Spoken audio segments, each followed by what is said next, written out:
ರುಂಡ ಚೆಂಡಾಟ ವಿಶೇಷ ಕಾರ್ಯಕ್ರಮಕ್ಕೆ ಸ್ವಾಗತ. ನಾನು ಗುರುಪ್ರಸಾದ್. ಕರ್ನಾಟಕ ಯಾಕೋ ಕರುಣೆಯನ್ನೇ ಮರೆತಂತಿದೆ. ಹೃದಯವಂತಿಕೆಗೆ ಹೆಸರಾದ ನಾಡಲ್ಲಿ ಹೃದಯ ಶೂನ್ಯರು ಇದ್ದಾರೆ. ಮಾನವೀಯತೆಯ ಅಸ್ತಿತ್ವವನ್ನೇ ಪ್ರಶ್ನಿಸುವಂತಹ ಕೆಲವು ಘಟನೆಗಳು ಕರ್ನಾಟಕದ ನಾನಾ ಭಾಗಗಳಲ್ಲಿ ನಡೆದಿದ್ದಾವೆ. ರುಂಡ ಮುಂಡಗಳನ್ನೇ ಬೇರ್ಪಡಿಸುವಂತಹ ಅಮಾನವೀಯತೆ ಘಟನೆಗಳು ಕಳೆದ ವರ್ಷದಿಂದ ಈಚೆಗೆ ಸಾಕಷ್ಟು ನಡೆದಿದ್ದಾವೆ. ಅಂತಹ ಕಟುಕ ಮನಸ್ಸಿನ ವ್ಯಕ್ತಿಗಳ ಕೆಲ ಉದಾಹರಣೆಗಳು ಇಲ್ಲಿವೆ ನೋಡಿ.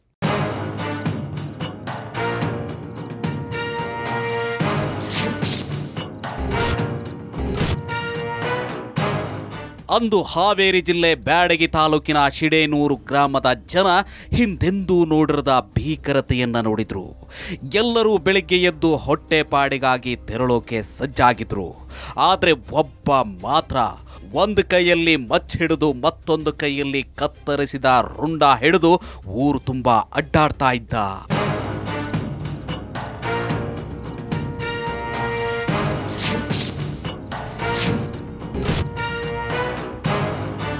ಕೊನೆಗೆ ತನ್ನ ರುಂಡವನ್ನ ಟವಲ್ ಒಂದರಲ್ಲಿ ಮುಚ್ಚಿಟ್ಕೊಂಡು ತನ್ನ ಕಾಲ ಮೇಲೆ ಇಟ್ಕೊಂಡಿದ್ದ. ಈ ದೃಶ್ಯವನ್ನ ನೋಡಿ ಜನ ಭಯಭೀತರಾಗಿದ್ರು. ಆತನ ಬಳಿ ತೆರಳೋಕೆ ಹಿಂಜರಿತಾ ಇದ್ರು. ರುಂಡವನ್ನ ಆಟದ ವಸ್ತುವಿನಂತೆ ಹಿಡಿದಿದ್ದ ಅವನನ್ನ ನೋಡಿದ್ರೆ ಜನರಿಗೆ ಆ ಮನೆಯಲ್ಲಿ ಏನಾಗಿದೆ ಅನ್ನೋದು ಗೊತ್ತಾಗಿತ್ತು. ಕೂಡಲೇ ಪೊಲೀಸ್ ಠಾಣೆಗೆ ವಿಷಯ ಮುಟ್ಟಿಸಿದ್ರು.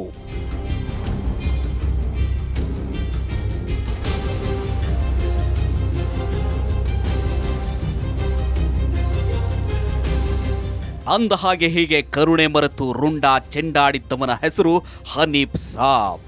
60 ವರ್ಷದ ಹನೀಫ್ ಸಾಬ್ ತನ್ನ ಹೆಂಡತಿಯನ್ನೇ ಕೊಂದು ಮುಗಿಸಿದ್ದ. ಆಕೆಯ ಹೆಸರು ಜಹೀರಾ.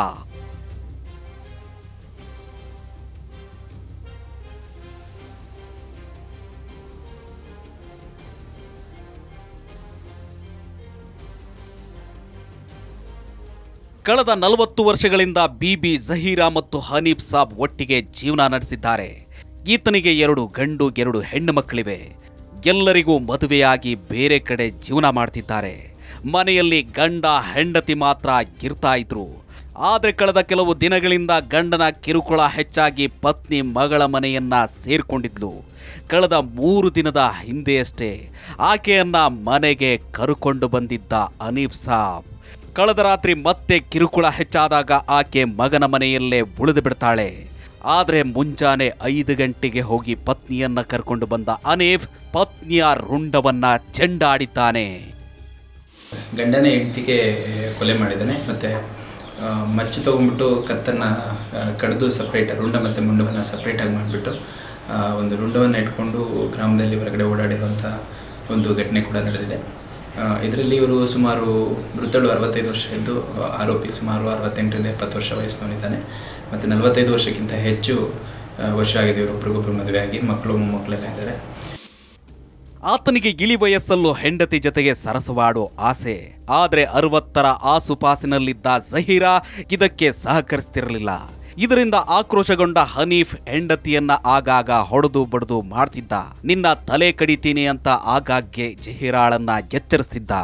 ಇದನ್ನೆಲ್ಲ ಗಂಭೀರವಾಗಿ ತೆಗೆದುಕೊಳ್ಳದ ಜಹೀರಾ ಯಥಾ ಪ್ರಕಾರ ಸುಮ್ಮನಾಗಿದ್ಲು. ಆದರೆ ಮೇ 1ನೇ ತಾರೀಕಿನ ಮುಂಜಾನೆ ಮಗನ ಮನೆಯಲ್ಲಿದ್ದ ಹೆಂಡತಿಯನ್ನ ತನ್ನ ಮನೆಗೆ ಕರೆದುಕೊಂಡು ಬಂದು ಕತ್ತರಿಸಿ ಕೊಲೆ ಮಾಡಿದ್ದ ಹನೀಫ್. ಈ ಹಿಂದೆಯೂ ಕೂಡ ಹನೀಫ್ ಸಾಬ್ ಹೆಂಡತಿಗೆ ಕಿರುಕುಳ ನೀಡುತ್ತಿದ್ದ ಅಂತ ಆರೋಪಿಸ್ತಾರೆ ಜಹಿತಾ ಸಂಬಂಧಿಕರು. 40 ವರ್ಷ ಆತ್ರಿ. 40 ವರ್ಷದಿಂದ ಇದಾರೆ ಅವ್ರದ್ದು. ಹೆಂಗಂದ್ರಿ, ಚಾ ಮಾಡ್ಕೊಡ್ಲಿಲ್ಲ ಅಂತ ಅಷ್ಟೇ ಅಲ್ರಿ, ಅವ್ರದ್ದು ಕಾಲು ಹೆಚ್ಚಿಗ್ಬೇಕು, ಅವ್ರದ್ದು ಕೈ ಹೆಚ್ಚಿಗ್ಬೇಕು, ಎಲ್ಲ ಮಾಡ್ಬೇಕ್ರಿ. ಏನೋ ಮಾಡಲಿಲ್ಲ ಅಂದ್ರೆ ಅದಕ್ಕೆ ಸಿಟ್ ಮಾಡ್ಕೊಳ್ಳೋದ್ರಿ. ಒಂಥರ ಹುಚ್ಚ ಇದ್ದಂಗೆ ರೀ ಅವರು. ಅವ್ರಿಗೆ ಹೆಚ್ಚಿನ ಶಿಕ್ಷೆ ಆಗ್ಬೇಕ್ರಿ. ಇದಕ್ಕೆ ಕಾನೂನಿಗೆ ಏನು ಅಧಿಕಾರಿಗಳು ಅದಾರ, ಇದಕ್ಕೆ ಸಂಬಂಧಪಟ್ಟ ಅಧಿಕಾರಿಗಳು ಇದ್ರ ಹೆಚ್ಚಿನ ಇದರಿಂದ ಸೂಕ್ತದಿಂದ ಇದನ್ನ ಕ್ರಮ ಕೈಗೊಳ್ಬೇಕು ಸರ್. ಇದು ಅಷ್ಟೇ ಸರ್ ನಮ್ಮ ಆಸೆ. ಎಣ್ಣೆ ಕಾಸಿ ಅವ್ರದ್ದು ಇದಕ್ಕೂ ಒಂದು 15-20 ವರ್ಷದ ಹಿಂದೆ ಸರ್ ಎಣ್ಣೆ ಕಾಸಿ ಎಣ್ಣೆಗೆ ಕೈ ಎದ್ದಿಸ್ಯಾರ ಸರ್. ಅವರು ಕ್ರೂರಿ ಸರ್, ಅತ್ಯಂತ ಕ್ರೂರಿ ಸರ್. ಅವರು ಕ್ರೂರಿ ಅಂತ ಹೇಳಕ್ಕೆ ಇಷ್ಟಪಡ್ತಾನೆ ಸರ್. ನಾವು ಅವ್ರಿಗೆ ಲೋಕಲ್ ಸರ್, ಅವ್ನು ಟಿಪಿಕಲ್ ನನ್ನ ಮಗ ಅವನು. ಪೊಲೀಸರು ಬಂದಾಗಲೂ ಕೂಡ ಆತ ಹೆಂಡತಿಯ ರುಂಡವನ್ನ ಅವರಿಗೆ ಕೊಡೋಕೊಪ್ಕೊಳ್ತಿರಲಿಲ್ಲ. ರುಂಡವನ್ನ ತನ್ನ ಜೊತೆಯಲ್ಲಿಟ್ಟುಕೊಂಡೇ ಪೊಲೀಸ್ ಠಾಣೆಗೆ ತೆರಳಿದ್ದ. ಇತ್ತ ಜಹೀರಾಳ ಸಂಬಂಧಿಕರು ಆಕೆಗೆ ಸಾವು ತಂದ ಪತಿಗೆ ಶಾಪ ಹಾಕ್ತಾ ಕಣ್ಣೀರು ಸುರಿಸ್ತಾ ಇದ್ರು.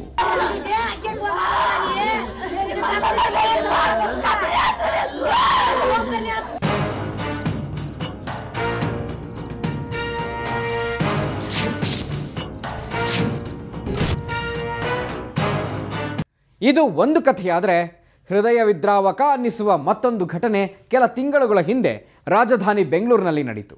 ರುಂಡ ಮುಂಡ ಬೇರ್ಪಡಿಸಿದ ಮತ್ತೊಂದು ಘಟನೆ ಕಳೆದ ವರ್ಷ ಕೋಲಾರದಲ್ಲಿ ನಡೆಯಿತು.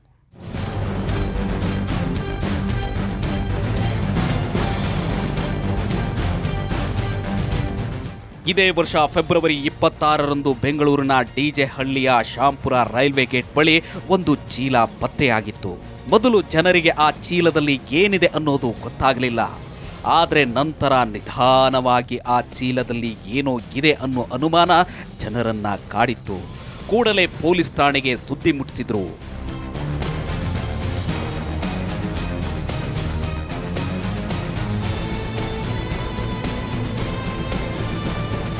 ಪೊಲೀಸರು ಬಂದು ಆ ಚೀಲವನ್ನ ತೆಗೆಸಿ ನೋಡಿದಾಗಲೇ ಆ ಜನರ ಜೊತೆ ಪೊಲೀಸರು ಕೂಡ ಬೆಚ್ಚಿ ಬಿದ್ದಿದ್ರು.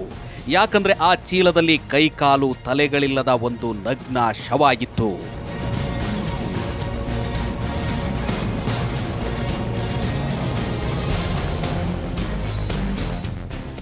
ಬಹುಶಃ ಬೆಂಗಳೂರು ಕಂಡ ಅತ್ಯಂತ ಬರ್ಬರ ಹತ್ಯೆಯ ಪೈಕಿ ಇದು ಒಂದು. ದೇಹ ಸಿಕ್ಕ 2 ದಿನಗಳ ಬಳಿಕ ಬಾಣಸವಾಡಿಯ ನಾಗೇನಹಳ್ಳಿಯ ರೈಲ್ವೆ ಗೇಟ್ ಪಕ್ಕದಲ್ಲೇ ಇದೇ ದೇಹಕ್ಕೆ ಸೇರಿದ ತಲೆ ಕೈಕಾಲುಗಳು ಪತ್ತೆಯಾಗಿದ್ವು.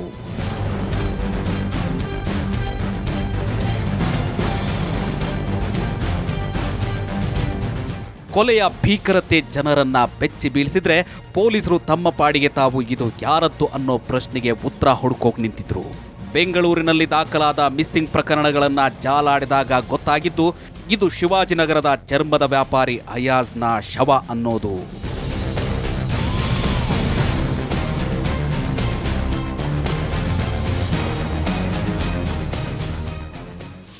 ಲಾಲ್ ಹೋಟೆಲ್ನಲ್ಲಿ ಅಲ್ಲಿ ಯಾವಾಗನ ಅಲ್ಲಿ ಇರೋದು ಅವನು ನೈಟು. ಅವ್ನ ಫ್ರೆಂಡ್ ಸರ್ಕಲ್ ಅಲ್ಲಿನೇ ಇರೋದು, ಅಲ್ಲಿ ಮಾತಾಡೋದು ಬರೋದು.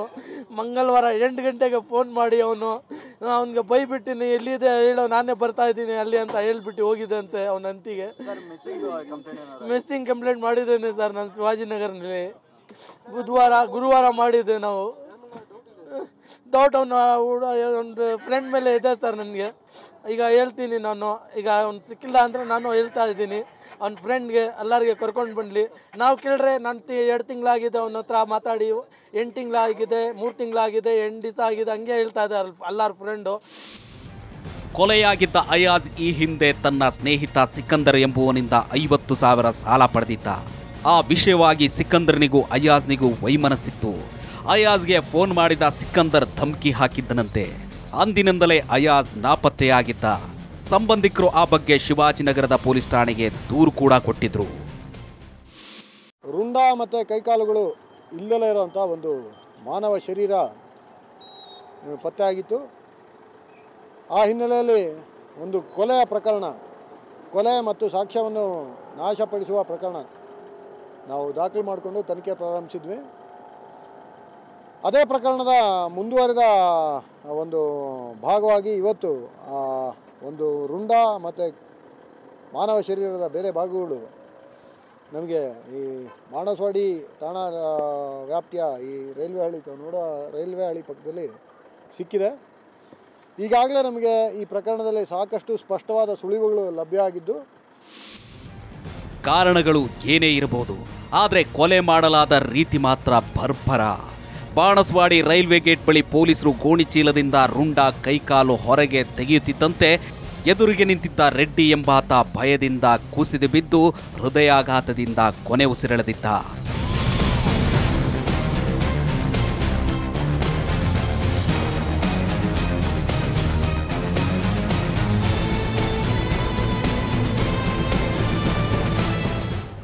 ಇಂತಹದ್ದೇ ಇನ್ನೊಂದು ಘಟನೆ ಕಳೆದ ವರ್ಷ ಕೋಲಾರದಲ್ಲಿ ನಡೆಯಿತು. 2013ರ ಜುಲೈನಲ್ಲಿ ಕೋಲಾರದಲ್ಲಿ ಚಿಕ್ಕಪ್ಪನ ತಲೆಯನ್ನೇ ಎಗರಿಸಿದ್ದ ಶೇಖರ್ ಅನ್ನೋ ಯುವಕ. ಹೊಸಪೇಟೆಯಲ್ಲಿ ವಾಸ ಮಾಡ್ತಿದ್ದ ಶೇಖರ್ ಕೋಲಾರದ ಶ್ರೀನಿವಾಸಪುರ ತಾಲೂಕಿನ ಅಣ್ಣೆಹಳ್ಳಿಗೆ ಸ್ನೇಹಿತನ ಮನೆಗೆ ಹೋಗಿದ್ದ. ನಂತರ ಚಿಕ್ಕಪ್ಪನ ಮನೆಗೆ ತೆರಳಿ ಅಲ್ಲೇ ಉಳಿದುಕೊಂಡಿದ್ದ. ರಾತ್ರಿ ಚಿಕ್ಕಪ್ಪನ ಮನೆಯಲ್ಲೇ ಅಡಿಗೆ ಮಾಡಿಸಿ ಬಲವಂತವಾಗಿಯೇ ಆತನನ್ನ ಹೊರಗೆ ಕರ್ಕೊಂಡು ಬಂದ. ನಂತರ ಶೇಖರ್ ಆತನ ಸ್ನೇಹಿತ ಮತ್ತು ಶೇಖರ್ ಚಿಕ್ಕಪ್ಪ ಮೂವರು ಊಟ ಮಾಡಿದ್ರು. ಆ ಬಳಿಕ ಶೇಖರ್ ಚಿಕ್ಕಪ್ಪನ ಕುತ್ತಿಗೆಗೆ ಮಚ್ಚು ಬೀಸಿ ಕೊಲೆ ಮಾಡಿದ್ದ. ಬಿದ್ದ ಮಚ್ಚಿನೇಟಿಗೆ ಶೇಖರ್ ಚಿಕ್ಕಪ್ಪನ ರುಂಡ ಮುಂಡ ಬೇರೆಯಾಗಿದ್ವು. ಯಜಮಾನರು ಬಂತು, ನೀನು ಬೇಗ ಮಾಡು, ಅವನ ಪಾಪ ಎಲ್ಲಾದರೂ ತಿಂದುಬಿಟ್ರೆ ಏನು ಮಾಡೋದು ಅಂತೇಳಿಬಿಟ್ಟು ಬೇಗ ಮಾಡಿಸ್ಬಿಟ್ಟು ಎಲ್ಲ ಎತ್ಕೊಂಡು ಹೋಗಿ ಕಾರ್ನಲ್ಲೇ ಎಲ್ಲ ಇಕ್ಬಿಟ್ಟು ಎಷ್ಟು ಚೆನ್ನಾಗಿದ್ರು ಇಬ್ಬರೂ ಅಷ್ಟೇ ನನಗೆ ಗೊತ್ತಾಗಿತ್ತು. ಶೇಖರ ಅನ್ನೋರು ಬಾಣ್ಣ ಹೋಗೋಣ, ಬಾಣ್ಣ ಬರಲ್ಲಪ್ಪ, ನಮ್ಮ ಅಮ್ಮ ಬೈತಾಳೆ, ನಮ್ಮ ಹೆಂಡತಿ ಕಿರ್ತಾ ಇದ್ದಾಳೆ, ನಾನು ಬರಲ್ಲಪ್ಪ ಅಂತ ಕೇಳಿದ್ರು. ಆಮೇಲೆ ಅವ್ರು ಬಿಡಲ್ಲ, ಬುದ ಮೇಲೆ ಕೈ ಹಾಕಿ ಕಾರೊಳಕ್ಕೆ ಒಂದು 5 ನಿಮಿಷ ಬಂದುಬಿಡೋಣ ಬಾ ಅಂತ ಹೇಳಿದ್ರು. ಕಾರ್ನಲ್ಲಿ ಹೋದರು. ಚಿಕ್ಕಪ್ಪನನ್ನ ಕೊಲೆ ಮಾಡಿದ ಶೇಖರ್ ರುಂಡ ಹಿಡಿದು ಪರಪ್ಪನ ಅಗ್ರಹಾರ ಜೈಲಿಗೆ ಬಂದಿದ್ದ. ಅದನ್ನು ನೋಡಿದ ಜೈಲು ಸಿಬ್ಬಂದಿ ಗಾಬರಿಯಾಗಿದ್ರು. ಕೊನೆಗೆ ಕಾರಣ ಏನು ಅಂತ ವಿಚಾರಣೆ ನಡೆಸಿದಾಗ ಶೇಖರ್ ತನ್ನ ತಾಯಿ ಮತ್ತು ಚಿಕ್ಕಪ್ಪನಿಗೂ ಅಕ್ರಮ ಸಂಬಂಧ ಇದೆ ಅಂತ ಶಂಕಿಸಿ ಕೊಲೆ ಮಾಡಿದ್ದ. ಆದರೆ ಮೃತನ ಸಂಬಂಧಿಕರು ಈ ಬಗ್ಗೆ ತದ್ವಿರುದ್ಧ ಹೇಳಿಕೆ ನೀಡಿದರು. ಎಲ್ಲವೂ ಸರಿಯಿತ್ತು, ಆದರೆ ಶೇಖರ್ ಯಾಕೆ ಹೀಗೆ ಮಾಡಿದ್ದು ಅಂತ ಗೊತ್ತಿಲ್ಲ ಅಂದರು. ತಪ್ಪು ಯಾರದ್ದೋ ಗೊತ್ತಿಲ್ಲ. ಶೇಖರ್ ಚಿಕ್ಕಪ್ಪನಿಗೆ ಮಾತ್ರ ಘೋರ ಸಾವಿನ ಶಿಕ್ಷೆ ಕೊಟ್ಟುಬಿಟ್ಟಿದ್ದ.